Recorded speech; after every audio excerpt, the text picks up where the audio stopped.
Sir உங்கள் மொபைலில் வந்து இந்த XMI ப்ரோ ஆப் இன்ஸ்டால் பண்ணும் சார். இந்த ஃபஸ்ட்டு இருக்குது பாருங்கள் சார், லெஃப்ட் ஹேண்ட் சைட் மேலே ஃபஸ்ட்டு இருக்குல்ல, அதான் XMI ப்ரோ. அந்த ஆப் வந்து இன்ஸ்டால் பண்ணணும். ப்ளே ஸ்டோரில் இன்ஸ்டால் பண்ணுங்கள் சார். இன்ஸ்டால் பண்ணிட்டோன்னே கிளிக் பண்ணிடுங்க. இது மாதிரி ஓப்பன் ஆகிடும் சார். ஓப்பன் ஆகிட்ட அப்புறமா இதில் நிறைய ஆப்ஷன் இருக்கும்.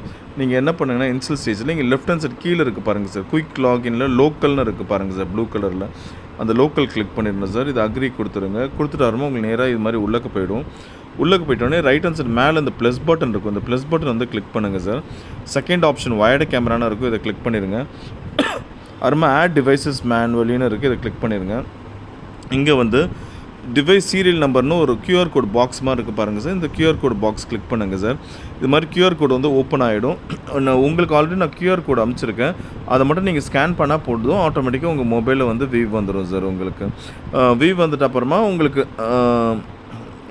இது மாதிரி ஆப்ஷன் வந்து ஓப்பன் ஆகிடும். இப்போ எங்கள் ஸ்டோரோட இது காமிக்கிற பாருங்கள், இது மாதிரி ஓப்பன் ஆகிடும். இது நீங்கள் ஜஸ்ட் இப்படி கிளிக் பண்ணிங்கன்னா நேராக உங்களுக்கு வந்து உள்ளக்கு வந்து லாகின் ஆகிடும். ஸோ என்ன இப்போ நம்ம வந்து அங்கே 6 கேமரா போட்டிருக்கோம். இங்கே 4 ஸ்க்ரீன் இருக்கும். 4 ஸ்க்ரீனுக்கு அடுத்தது பார்த்தீங்கன்னா 9 ஸ்க்ரீன் இருக்கும். 9 ஸ்க்ரீன்னா அட் அ டைம் அந்த 9 பாக்ஸ் வந்து தெரியும். உங்களுக்கு 6 கேமரா இருக்கும். உங்களுக்கு என்ன கேமரா வேணுமோ இப்படி டபுள் கிளிக் பண்ணி பார்த்துக்கலாம்.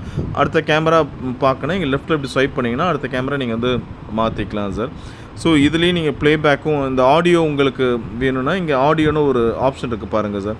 அதை ஆன் பண்ணால் உங்களோட அந்த கேமரோட ஆடியோ வந்து ஆன் ஆகும் சார். மைக் இருக்குல்ல, மைக் வந்து சவுண்ட் உங்களுக்கு கேட்கும். ஆடியோ வேண்டானா இதை வந்து ஆஃப் பண்ணிக்கலாம் சார்.